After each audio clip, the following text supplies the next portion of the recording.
letting everybody in and all of their assistants. Let's just make sure there's nobody waiting.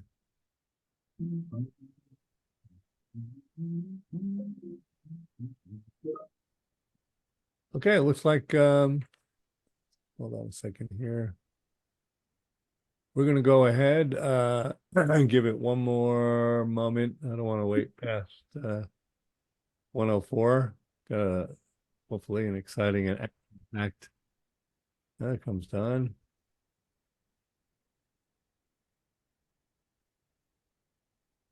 Well, good afternoon and hello to everyone. I hope everyone's doing quite well. Looking forward to this upcoming weekend. Of course, hard to believe, but next weekend is 4th of July weekend.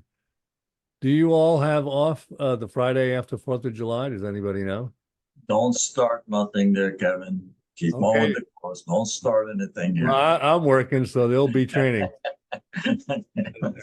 All right, I'm going to begin now. So we'll start off with what we have now made a tradition, and I'm going to sort of formalize this a little bit more, and that is stand by. I want to make space. I have 3 monitors, and yet I still hunt for additional space for the things that I have open. I could show you how to do a chat box in AI to help you out with that. If you get a break, I could help you out. Okay. Thank you very much. You're welcome. The student has become the teacher. Well, I'm still a grasshopper, man. Okay, so it's important for everyone to share their wins for 2 reasons. One, so you get an opportunity to inform everyone how you're making progress in advancing the goals and the mission of AutoPayPlus. And secondly, perhaps as or more importantly, is sharing with the rest of the group what you're doing, which no doubt in many cases will prompt them to address deliverables that they're responsible for, or might just be the key that they're looking to hear in solving a problem or a challenge that's in front of them. So we're going to do this one by one. Everyone's going to share. We're going to spend 1 minute to 2 minutes max. Okay, you can pull us off in 30 seconds too, but we're not going to go over 2 minutes per person. 1 minute is probably the sweet spot. But here's the format. Ready, folks? Maybe I should put this up on the screen. I will do that. Of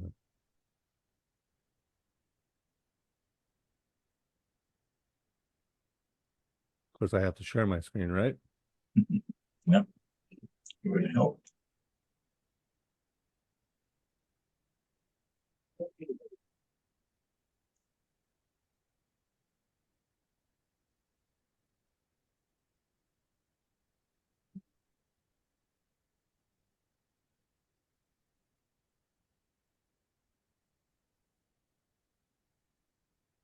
I'm waiting for it to do so. I'm not sure why it's hung up at the moment. There we go.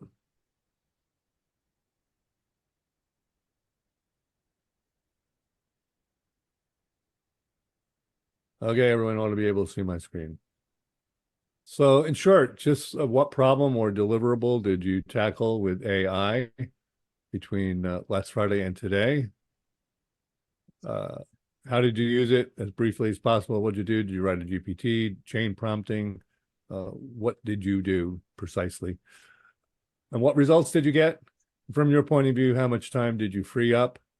I'd like you guys to start thinking in terms of not saving time per se, as freeing time up, meaning that it's time that you have given yourself and conceivably the staff in your department to do more things that lie the wayside, or things that are more attuned to your skill level. And then if you have a feeling for how much time you save, meaning how much time did it take before, and how much time did you take for you to do it using AI, and how that would project out over time. Jeff gave us a perfect example of that in Friday's last meeting, where he identified a problem that was recurring, the number of hours that it took every time it needed to be solved. And that was easy then to extrapolate just how many freed up hours there would be conceivably over the course of a year.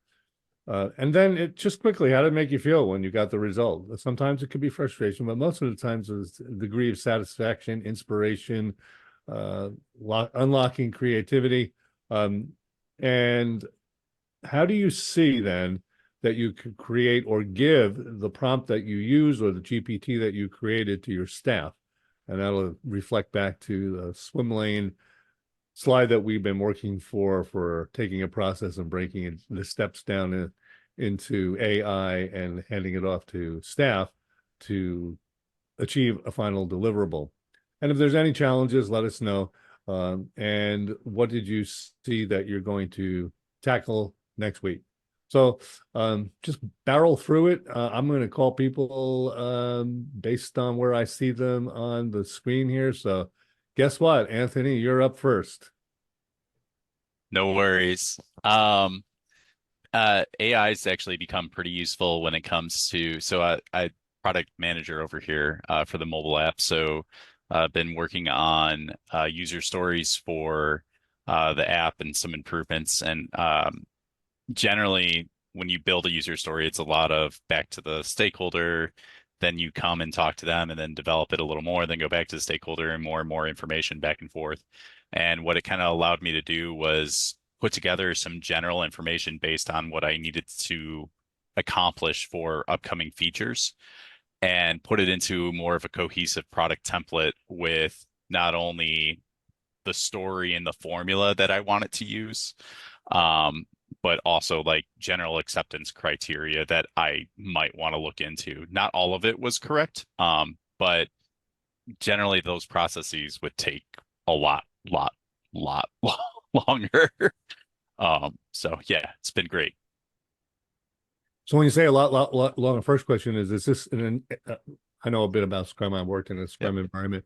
So this is something that occurs all the time as you go through product development, correct? Right. You're always managing the product backlog and you're always updating it or changing requirements. So yeah. So take a ballpark swing over the next month. How much time do you think was freed up or eliminated in the flow? It just depends on the project. So for this, it's going to be ever ongoing. So I mean, it'll probably save me close to 10 hours a week at least, because I would spend at least 2 hours a day originally on that kind of thing. Now, instead of thinking 2 hours a day of just coming up with the initial information, now I can take those 2 hours and refine the information instead. So, well, I still have my third grade math skills and intact. That's 480 hours a year. I'll take it. That's a guess. So right. If that actually happens, I'm good with it. Yeah. So exactly. And that's just the beginning. All right, Jeff, you're next in the line. Thanks for that. By the way, so how'd you feel when you nailed that to the cross? It's great. Oh, it's super cool. Yeah, I love it. Awesome. Great. Jeff, you're up next. Kevin, I'm glad Easter's not around. That was quite the metaphor. Okay. I have our operations team, especially in the Treasury and Accounting department, running our systems a lot of times have to get files in from third-party systems, and we have to ingest those into ours. And earlier this week, I had a situation where a specific file process, which is stable for years because it has to do with accounting, had somebody raise their hand and say, hey, I'm uploading this file and it's not working. Our system is rejecting it. It doesn't understand the format. Well, these particular files have a very complicated format to them. They're in XML. So you could look at two XML files and they might look remarkably similar, but the devil's in the details. So anyway, I was like, well, let's go through ChatGPT at this and say, can you look at these two files and tell me what's different between them? And it came back and it spotted a whole bunch of little nuances. Clearly the partner had changed things on their end, even though they said that they didn't. What was interesting about it too was that when it came out with the list of differences between them, I didn't need at the time for that to be 100% accurate. It only needed to be about 80% accurate, but just enough to tell me there was a difference that was breaking, right? And as I started to dig through it, went through it, and I was like, yep, that's right. Yep, that's right. Yep, that's right. Again, little minutia details that under the next couple of points, how much time would it have saved me? Doing something like that would have been if I got lucky, I might have been able to find it in 15 minutes. More than likely, it could have been anywhere from like a half hour to 2 hours, depending on what I had to look at and the type of comparisons and things like that. These are files that have 20, 30 megs worth of data in them. So, finding the needles in the haystack there can be quite a trick. But in any event, came back, pointing me in the right direction, gave me at least enough facts to be able to go back and start the ball rolling and say, hey, provider, the format did change. What's going on here? What's the deal? And then I also took it one step further and I said, again, this is one of those instances where I could maybe use ChatGPT to create some code from scratch, because it doesn't have to know anything about our internal systems. It really just has to know about these two files. And I said, hey, just whip up some code really quick in case I need some code to translate their new format into the old format. Can you put something like that together? And again, it scrapped together something that was probably about 80 to 90% of a starting point. If I have to do that, which I haven't had to yet, that probably saves me 3 hours just to start with. I've got a starting point where I can probably just nudge the rest of the pieces together. So that was helpful. Wow, thank you very much for that. And although I haven't written a line of code since college, I would imagine that a whack-a-mole process of comparing two files looking for must be mind-numbing and the least favorite thing you probably do in your role. Yeah, it is. And it's also one of those things where you probably have to take one of our seniors, me or one of our seniors, to find it, because it is quite the needle in the haystack. There's a lot of things there that are sort of false positives that might make you think there's a difference, but it's not really, and things like that. So yeah, it's the least favorite thing to do. And unfortunately, it's the sort of thing that would end up in my or someone else in my altitude's lap. So. Brilliant. So when you did that, you wrote it as prompting. Did Yep. it occur to you, do you think it happens frequently enough to write it as a GPT that you could hand off to a junior staff member so that when any of this happens, they do it, they get it 80, 90% of the way, and then they put it on your desk for final. And then one last step, you indicated that there's an external communication at the conclusion of that with the provider. You could simply then tell it at the end of this, prompt me for if there are any modifications, and then write an email that states the following. Yeah. So thinking about that, not there yet. I probably want to go through the exercise a couple of more times, but operationally, what I could see is all of there's probably about 20 of these different types of files, maybe 30, but something like that. But I could build a ChatGPT that has a library of here's all the existing files. And if you've got one of these in and they don't fit, understand which one to compare it to, come back and say, do they match or not, and then take next steps on it. So yeah, can definitely see the path forward on that, and could greatly reduce the amount of effort necessary on our end to at least take first steps on it and identify what the problem is. Awesome. Thank you so much for sharing that. And you said something that applies to everybody here. You are all department heads, executives, and that you are in those positions because of your great skills, your experience, your insights, etc. And when you get bogged down in work that can be easily handed off to another employee, or ideally first to AI, and then you get to do the things that you're uniquely suited to do, which is why you all get the big bucks. And this is the whole paradigm shift for reducing steps and freeing up your cognitive powers to do the things that you are best at. Okay, so Lindsay, I don't know if you've been working along with us or not, but you are the next person on the screen. At the very least, I want to give her a round of applause for continuing to do a fabulous job of coordinating everything that we're doing. Thank you, Lindsay. Thank you. I have been using AI not as in depth as, like what Jeff was doing, obviously, but I have a project I'm working on that requires a lot of research. So basically I had AI research these 6 different things for me and compare them, and then create a table showing me the key points of each one so that I could choose which one would work best for the company. Brilliant. And you doing that, do you get any feeling of satisfaction, or I mean, for sure.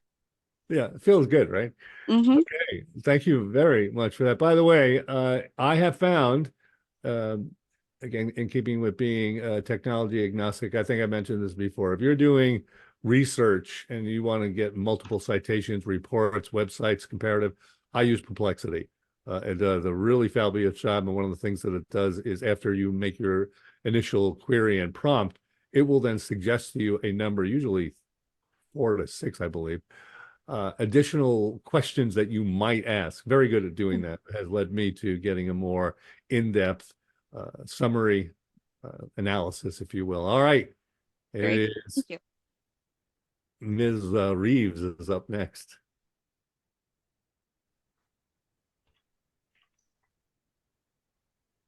So for you that don't know, I do data science and statistics for the company. I work on my own.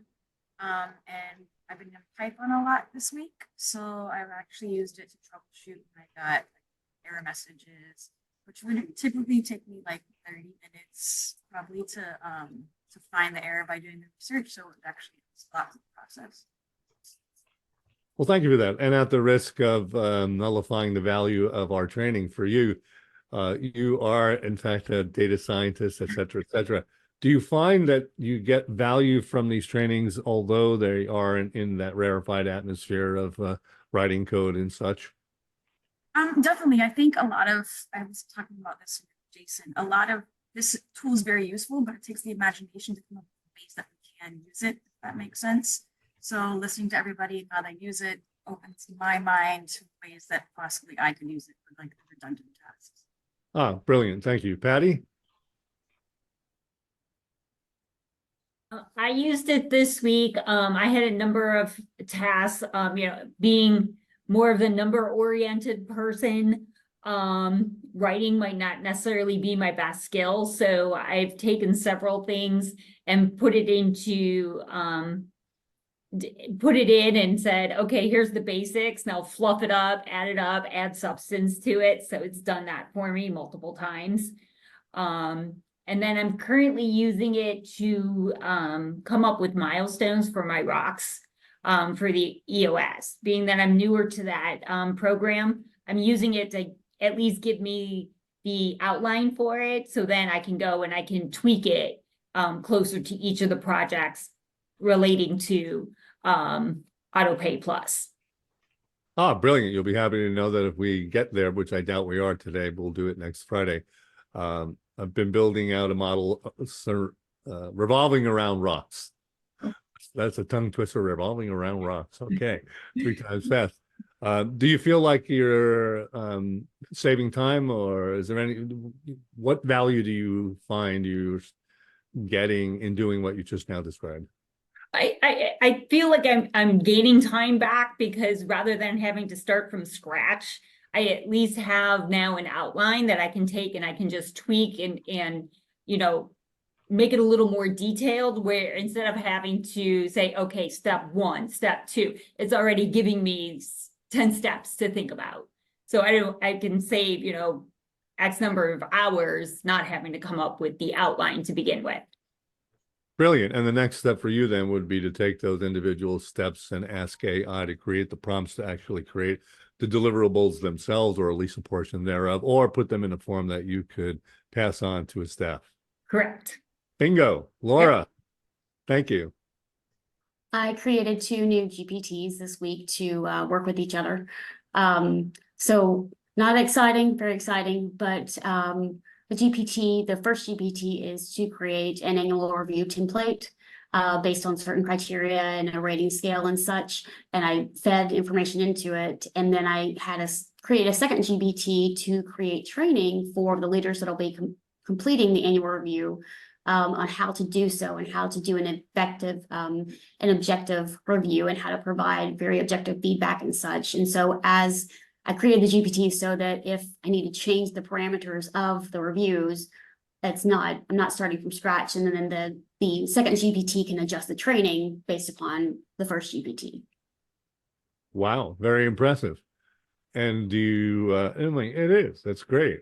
So did you get the result that you wanted, or a fractional portion thereof? Did it free up time for you? Was it Definitely. I did it with actually our training and quality assurance manager who's working on the templates.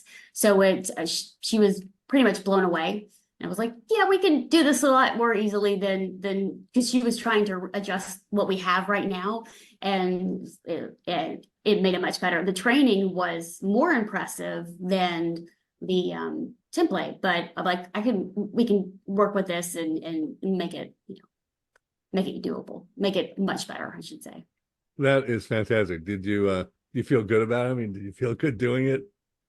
I was I was doing it for my homework because I had a hard time, and Crystal brought it up. Like, I don't know what the heck I'm gonna do, and especially if I'm trying to get things to work together, because I mean, a lot of the information, as far as there's a lot of repetition in my role right at this moment, as far as it's very tactical. So it's an offer letter. I've already got a template for that. I don't need to have Chat GPT write one for me. Um, I've already revised our employee handbook, so I can stick it in there and say, hey, from a compliance standpoint, are we all good? And I will do that going forward because I'll be updating it every year, or updating both of them every year. But as far as I'm sorry, I've gotten otherwise, like if I'd like for it to analyze data, I can't stick. I'd like, analyze this compensation data. I can't put our information in there. So it was hard to figure out what I could use. I felt good when I finally was like, okay, I think this will work, and these two things can work together. Brilliant, brilliant. Well, I hope to have a one-on-one session with you. There's a number of things that I think we can look at and automate that conceivably could lighten your load, but we'll take that up at a later date. Okay, let's see who's next. Mr. Frizzeri.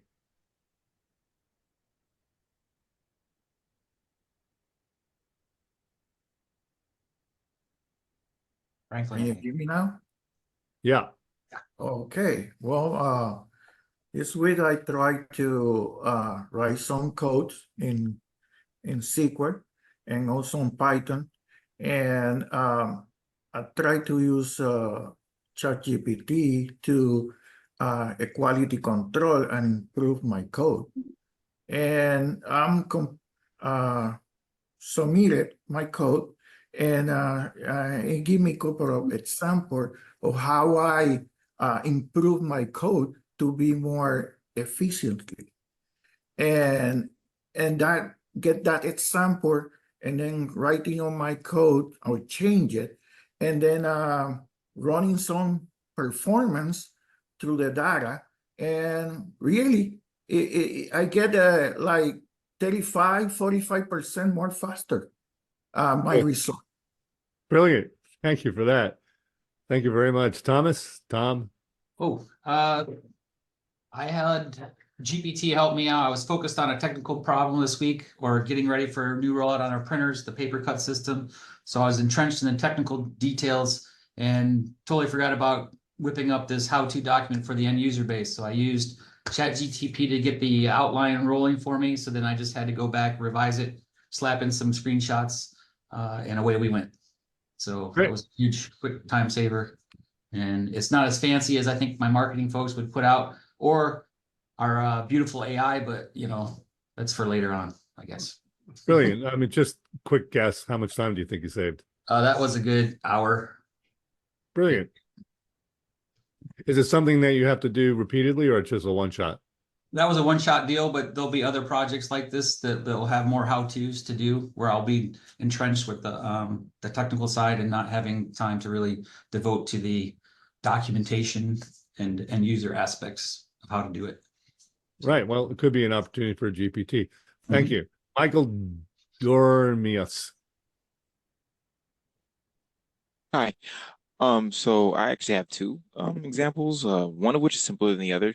So I'm working on a dashboard, and there's kind of complicated DAX formulas that would have taken me a lot more longer time to do without ChatGPT.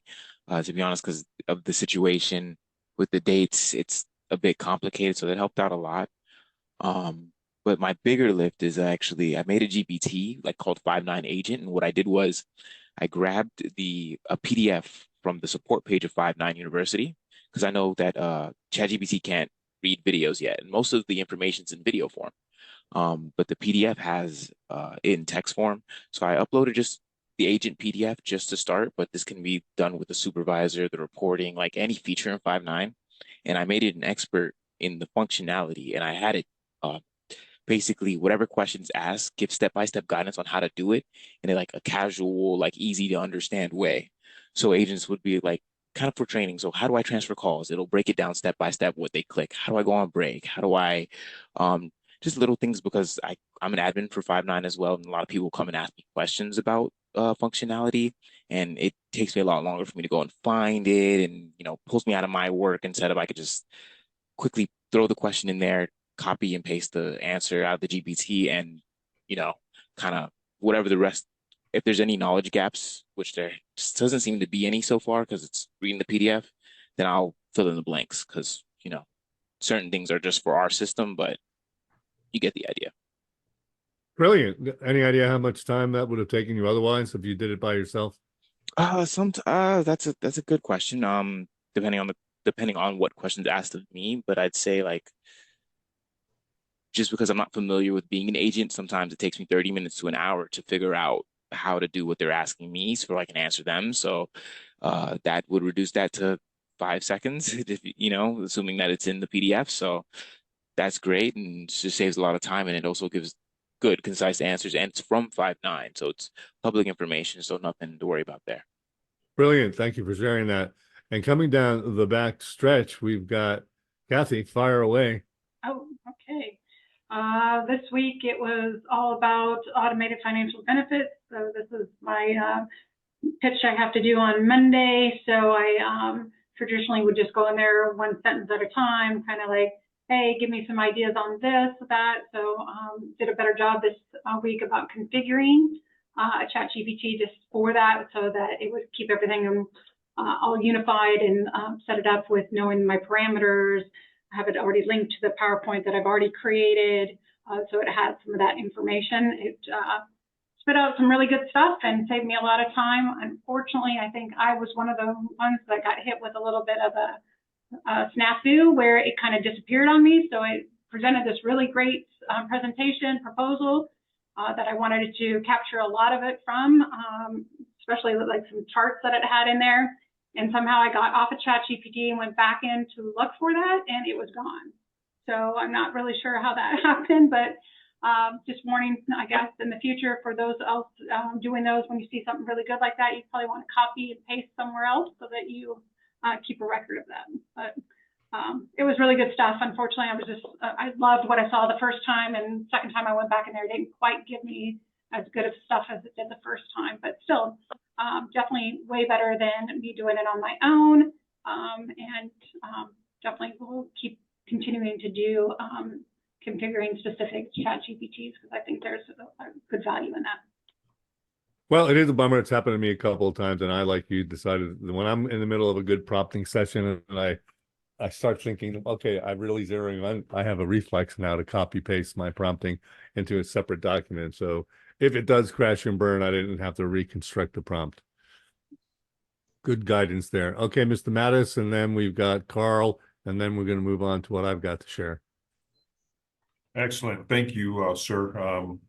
I created a chat GPT that is a complaint response document creator. So basically, one of the duties that I have is to follow up with, like, say, Better Business Bureau or other type of complaints.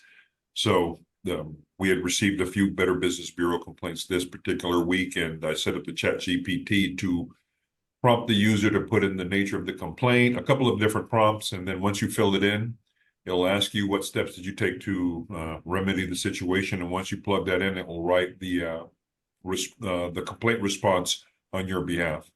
So that was what I did this week. Wow, that sounds pretty meaningful. It is.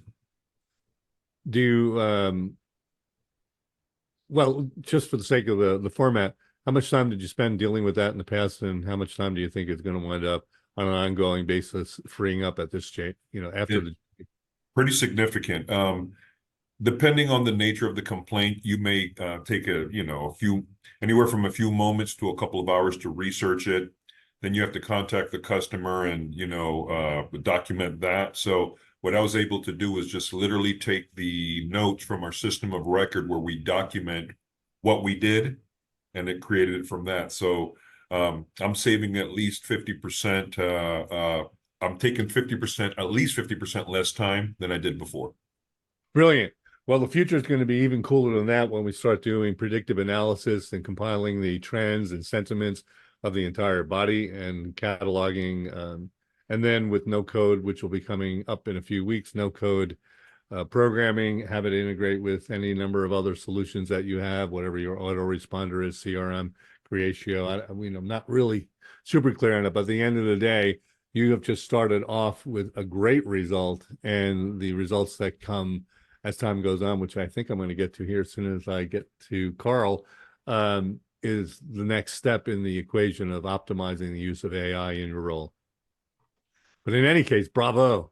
Thank you, sir. Carl, you're the last person. Yep. So I used it a couple different ways this week. The first 2 times were mostly starting a code base for me, basically just generating scripts for me to do integrations versus me starting from a dead scratch. Giving it a few reprompts to fine tune what I'm looking for, what I want, how I want it to iterate, all those different things really speeds up, my ability to take that, plop it into something like Visual Studio and debug it, and then ask for maybe a few other iterations or, modify it myself. One great thing I do like about it is I can tell it to build code comments for me and then modify them from there too. The other ways that I've used it this week, I actually have a Six Sigma yellow belt test that I have to do on Monday. So I thought it would be a good use case to create a couple of practice tests of about 80 questions apiece, just to see where I stand and see how I'm doing before I go walking into the test center. So that's it. That's awesome, man. So we'll wait with great anticipation hearing that you aced it. Oh, I better. Everybody already is passed, so I'm one of the last ones. So hopefully I do. I don't want to be the first one to fail. Okay, thank you very much. That's really great news. So my last question to everybody: just use your hands. 5 will be on a scale of 1 to 5, and here's the question. And now my camera has decided to go into tracking mode. Stand by for a second, folks. Okay, it's not going to let me change that. Well, you'll have to endure. The question is, have you begun to use AI or go to AI as a sort of a reflex action to see if it can help you, no matter what you're doing? Where 5 is, I pretty much invite AI to the table for everything I'm doing. And 1 is, I really have to be crying at my desk for how serious this problem is before I decide or think about using AI. So just raise your hand. 5 is, I'm using it, it's becoming a reflex, and anything else below that. So you got to, okay. Okay, cool. That's awesome.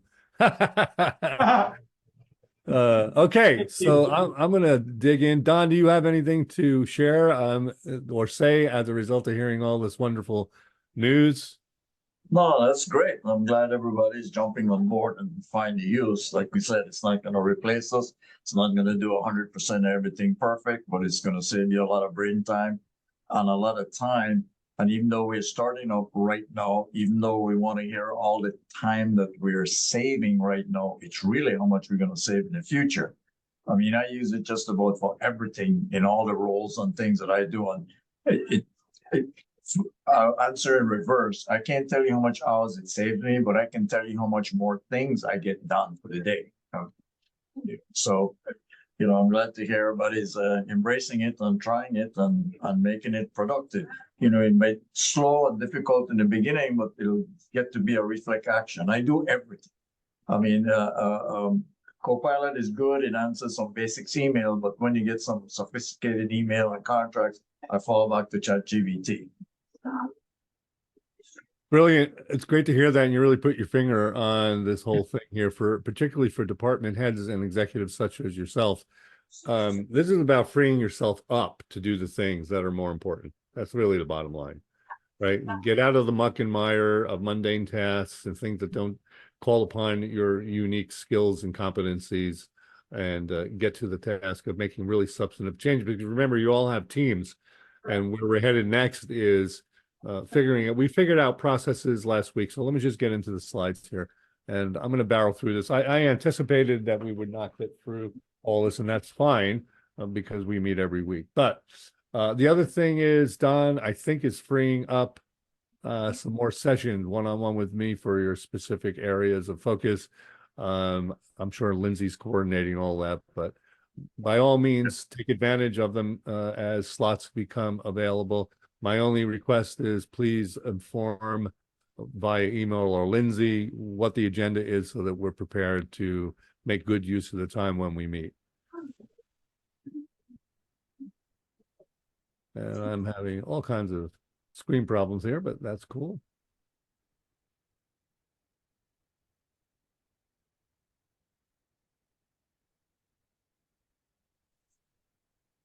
There we go. Well, that's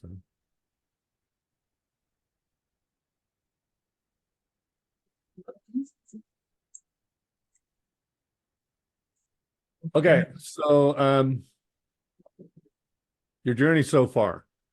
It's important for all of us to understand like where we started and how we're stacking skills on top of each other so that we can get to the place that we currently are at. So we began by understanding what's possible with the base level tools out of the box, the 10 input output capabilities. And for most people, that's an aha experience where across the board we go, I didn't know we could do that. And so that starts opening your mind to what is possible. We then started using and went through a process of showing you the prompts and how to use prompting to start assisting you in your individual role.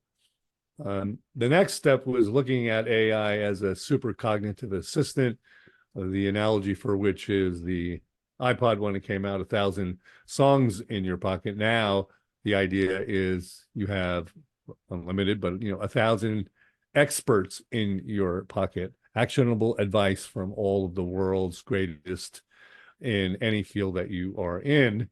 And so this enables us to ask for a particular framework from an expert and present our problem and have it solved for us in our role. By the way, I'm going to segue right there. I don't know, and I didn't ask, and I don't have time to do it now. There are so many tools, GPTs, that we've already created in the portal. Please go in there and look around and see what applies to you. Now, we have the role coaches, we have the expert advisors, and we also have execution tools. That's a lot of work done that you would otherwise have to do in the GPT. Oftentimes what I found when working with executives and department heads is that those GPTs go unnoticed because you so quickly get to the point of writing your own custom one. But you will find that that's a great start in many cases. And even if you find 1, 2, 3, 4 of them that is relevant to you. I mean, one of the things that just was recently brought to my attention was we have a very robust pastel analysis execution tool in there. Now, it may not apply to you, but for someone who is doing planning, maybe Patty or Don, there it is. So we did that in the Orange Belt, and then we went off to start creating tools, GPTs. And it sounds like many of you have already successfully created a GPT.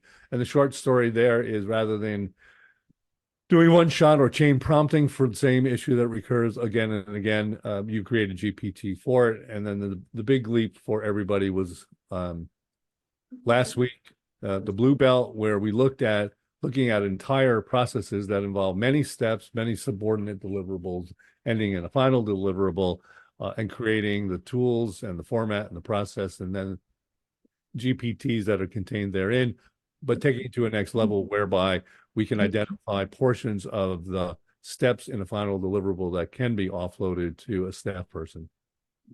And that is the amazing swim lane slide that we have here.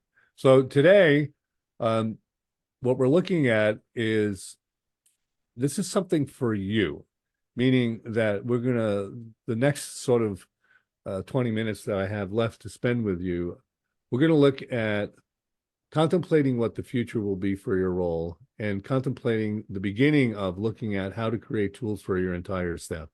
And part of that is going to be identifying bottlenecks between your departments, but certainly bottlenecks and constraints within your department. And Dr. Ellie Goldratt was the author of The Theory of Constraints, which is a process that I'm in the middle of building in GPT. If we have time, I'm going to start to show it to you, where you'll be able to have a very, very constructive meeting directly related to your rocks. So this is a theory of constraints analysis pertaining to the creation of the deliverables that are part of your quarterly rocks. So if we have time here today, fine. If not, we'll dig into that rather deeply next Friday. And so this is a famous quote from Wayne Gretzky, considered, if not certainly one of the greatest hockey players that ever got on the ice. And while he was not necessarily the fastest skater or some other skills, other players better than him, his main thing was, I skate to where the puck is going to be, not where it's been.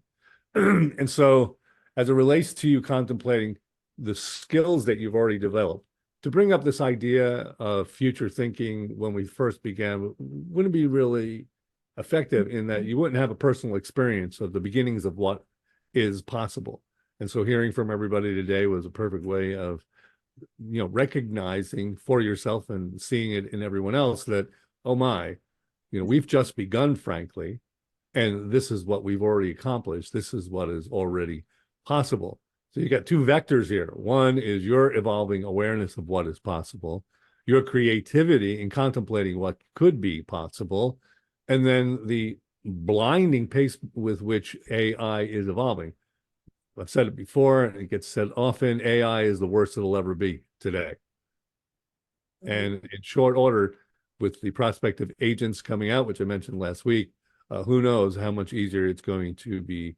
The agents will really open up the door to integrating. So for example, in the case of AP, who created this response, creating an agent that will make it 100% automated, where that response then goes to whatever email responder that you have. It sends out the email, waits for a response.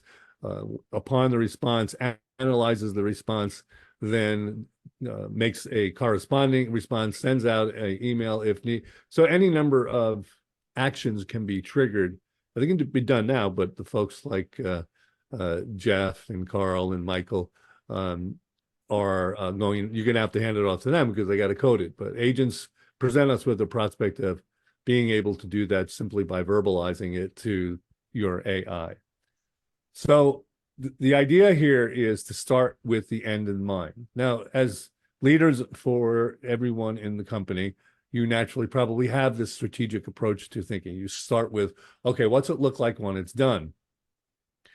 But to emphasize the necessity of that, if that is not your starting point, or like any other great strategy, sometimes it falls by the wayside, particularly when the demands of the day are so pressing that we wind up approaching what we have on our to-do list with vigor and get boxed into focusing on that before we once again contemplate what the whole is. What is the final purpose and deliverable? So there's a saying that everything is created twice, meaning that everything in the world of women and men is created twice, once in our imagination, and then secondly in the material world.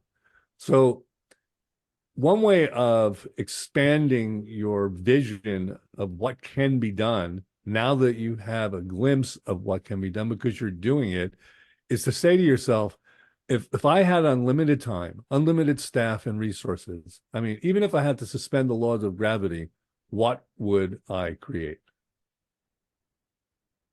And then go do that. Meaning that at the stage we are right now, conceivably, there are many things that you can envision for your department, for AutoPayPlus as a whole, that seem impossible. And yet each and every single one of you who have used ChatGPT so far have experienced the impossible, meaning that before you did it, it seemed impossible. Like, oh no, that's not going to happen. And then it did. And it is continuing to do so. And it's just going to increase in that direction. So now, oftentimes when we're going through a process, there's something that you haven't contemplated before. This is one of the magic questions that you can apply to yourself or to your staff, for that matter. You're asking them to do something or how to do it, and their answer is, well, I really don't know how to do that. And then the question is, and please remember this, a very powerful question. Well, if you did know, what would it look like? it's astonishing because, first of all, we as human beings it's impossible for us not to answer a question, whether we do it verbally or internally. And that question right there automatically stimulates the creativity in an individual, the problem solving capabilities that they have. And so as you work with your staff and work with yourself, and you're trying to figure out what would be the ideal solution, what would it look like? Ask yourself, I don't know what it is or how to do it. And better yet, ask AI. Say, I have a dream. It looks like, and give it some information and ask it, what would it look like as a final deliverable? What would it look like in my department? What would my employees be doing? How would they be acting? Ask. And yes, some percentage of it will be unusable or even maybe garbage. But you really only need to get a handful of powerful directions from AI for it to be life-changing for you and life-changing for your department and your company. Okay, so I'm going to add one little bit of psychology in here. It's important, I think, for you to all understand this. By answering this question, you activate your RTA, your reticular activating system. Basically, it's your subconscious. And your subconscious, unlike your conscious mind, which is really, really good at focusing on in-the-moment linear steps, your subconscious has the capacity to work 24 hours a day. And those moments where you go, wow, I just had an idea, or wow, something popped up on my screen that seems to be perfectly suited for what I'm doing right now. That's a function of imagining first what you imagine the ideal outcome will be, and then watch magically as all of a sudden synchronistic events start taking place. So start with the current rock that you have on your plate for this quarter, right? Everyone knows this whole process here. I don't need to go, and I believe everyone's been in there, but these are great instructions. When you look at the EOS system for defining your rock, what you see here are great instructions for prompting AI. Specific, measurable, achievable, and relevant. That's your SMART. Focus. Rocks help you and your teams focus on the most critical priorities. Again, AI can help you with that. Because what AI can do is when you've got a list of priorities, or shall we say to-do items, and I think Anthony will really relate to this, you have user stories which will represent a final deliverable, but they got to be prioritized, right? And they have to be looked at in terms of the time that you're given in a sprint, for example, and measuring just exactly what can be done for just-in-time delivery. So just in time for a quarter is a fairly long period of time, but systematically breaking that down in the with the use of AI and the help of AI to organize and prioritize for yourself will really go a long way assisting you in completing your rocks on time. Accountability, this is the new word that you can introduce with AI as we begin to build GPTs, and we look at our swim lane slide and think to ourselves, well, I just created a GPT for myself. Okay, great. Can I give it to any of my staff to use it to create results so that you're no longer doing it at all? And that is what's in the swim lane, the idea of handing it off to a staff member. Okay, so let's see. I am 10 minutes away from the conclusion. So if we think about and we believe that it's not hyperbole that we are able to create 100x or even 1000x improvements, which so far it appears as though we already have done that, you already have done that, or are getting to do that. I mean, if in the case of just things, and my math isn't off based on what he told us last week, you're looking at about, I don't know, I thought it was 10 or 15 times, and each time it occurred, it was about 10 hours to deal with it. Whatever the case may be, if I'm off or by a few, that's like 1,800 hours of freed up time for what you had invested, as you told us then, a couple of hours of bill that you weren't quite done, but let's just call it, a ratio of 5 hours or 10 hours to 15 or 1,800. And those things are going to be happening for everybody here.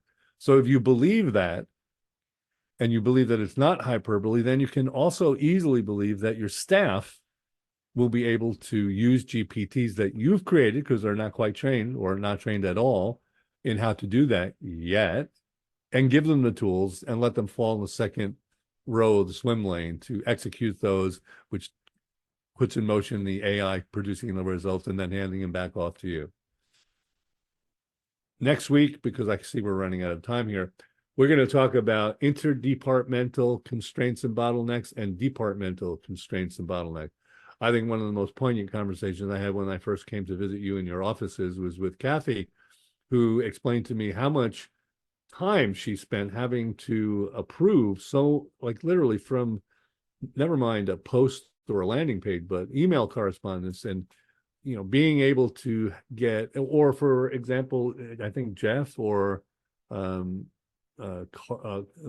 Michael, yeah, you've already demonstrated that you can take so many steps out of doing something so that you get to do what you're best at, a final analysis, that only you can do because you have the competency to do so.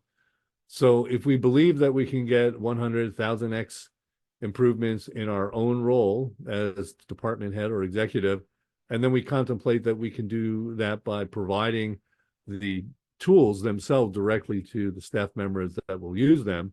Maybe someday they will also be creating tools themselves.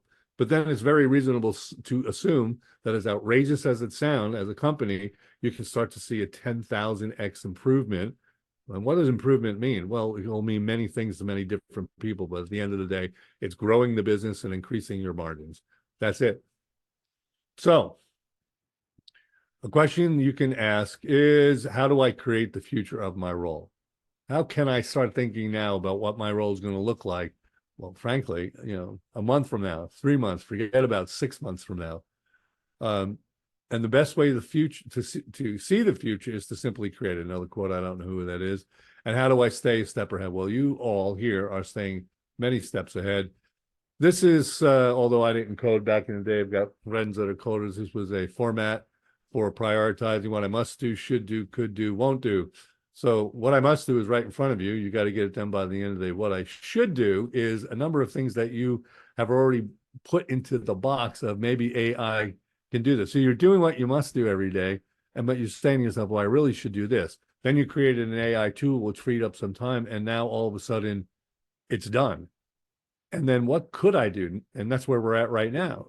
Well, we've been there this whole entire journey so far, but now that I know that I can create these tools for myself, what could I do in sharing them with my staff, or what else could I do?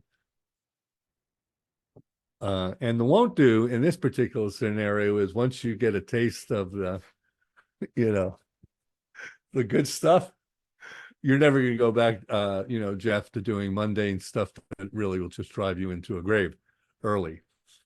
Okay, I'm going to skip this and this only because of time, but I want to show you this.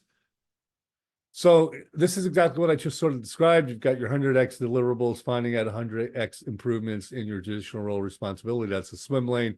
1,000x improvements is by sharing this and mapping out not only a single deliverable, but this is what we're really looking at is, what are all the deliverables? What is your literal load that you're responsible for? Meaning that you are responsible for it. The buck stops with you, but you don't do all that work.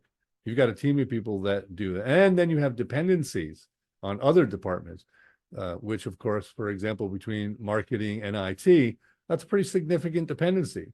One can't operate without the other, and it's a bidirectional dependency.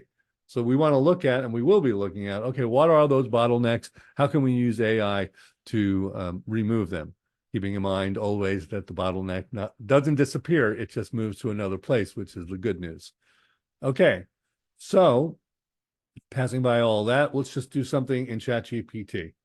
So how will my role evolve? And by the way, no worries about us coming to the end here. This was very, very valuable session. All these prompts will be put up before the weekend is out. 1 and 2, please download, in addition to this video, the documents that are there, because I will be loading them up with some role-specific prompts and custom instructions that will be very useful to you when you're building out your GPT. So be on the lookout for that before the weekend is out. So I'm going to go and copy this.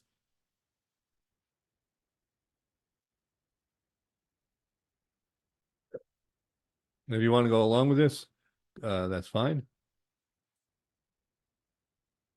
So I'm a customer service director at AutoPayPlus.com. I manage customer support, product delivery, customer satisfaction, trouble tickets, call escalation. I manage 50 customer service reps. Truth be known, I wouldn't have to be that explicit because I could just say, what are the typical tasks? But I wanted to get right to the point with this. And so here's a new window.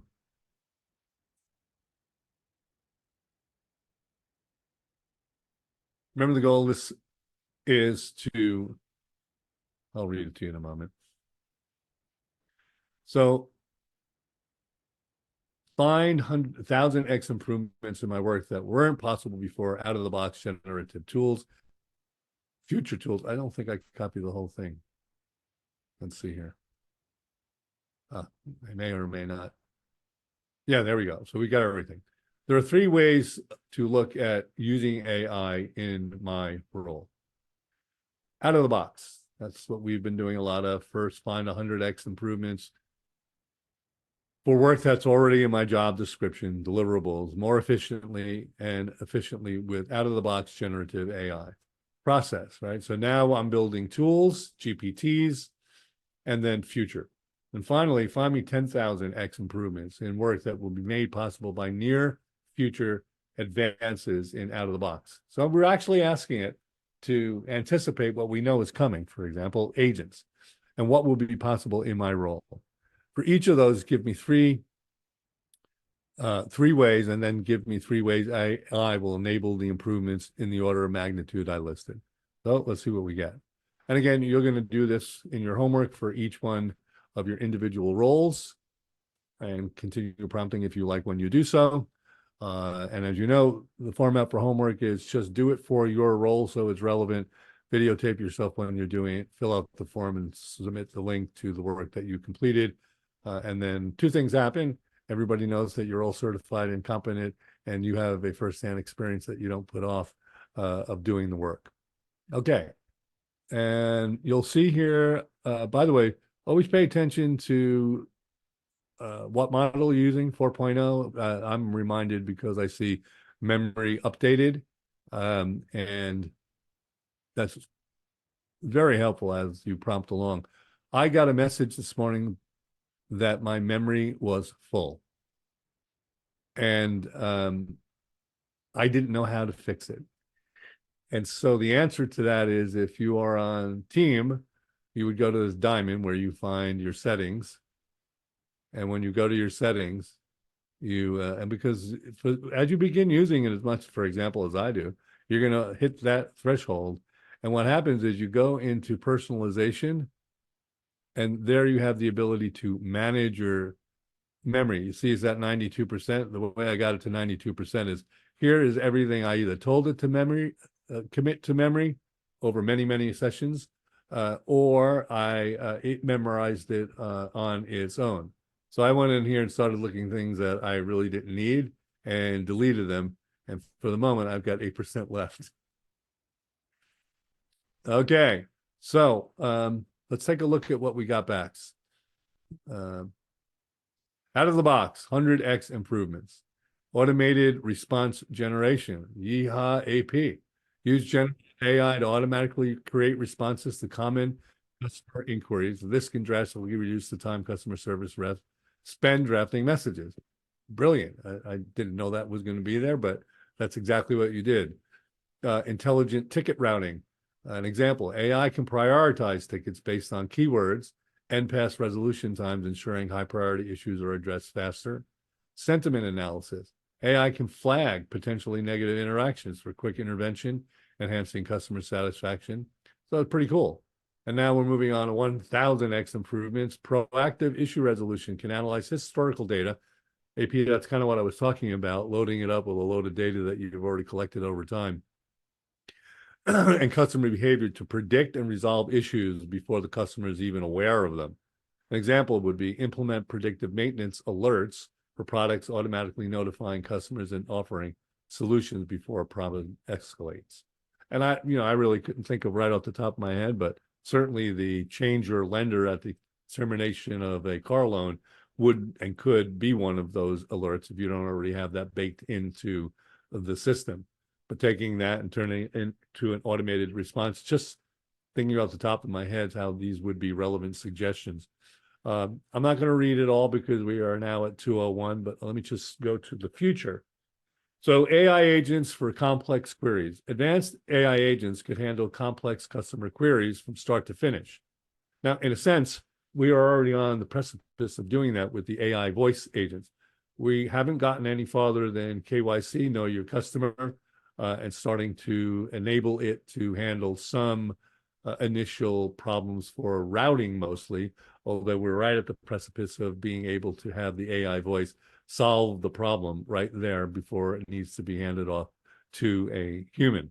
Real-time multilingual support. This is a good one. Just now read it. You're reading it as I am. Future AI advancements could offer real-time translation support in multiple languages, breaking down language barriers instantly. Use AI to provide instantaneous translation services during live chat. Well, for us, the landscape of that, you would have to figure out how it applies to the model that you currently have, but certainly it is a prospect for the near-term future in doing so with our AI voice agent that will speak in both English and Spanish. Okay, I'm going to conclude here. There are a number of other follow-on prompts to this, which will be in the portal. Given what you've told me above, you'll see here, please give me the following: out of the box, current AI and future tasks, suggestions, and prompts. So we're at the close.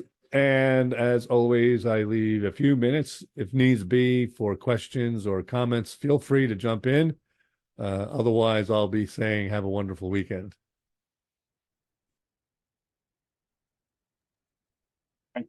Thanks. Have a great weekend. Have a good weekend, everybody. I'll be holding on, Kevin. Right. Very good. Hey, before you all go, this was, well, you're always, well, before who's ever left that goes, this session was less technical than every one of the other sessions so far. But by show of hands, just use the 5 scale with your hand value from this 1 hour in terms of helping you with your role and the responsibilities. Okay, great. Got a 4 there. Everybody else? 5 and a 4. And okay, great. Terrific. Again, have a wonderful weekend. Thank you. Don, I'm going to close the meeting and then open it up so it's not part of the same recording. Okay.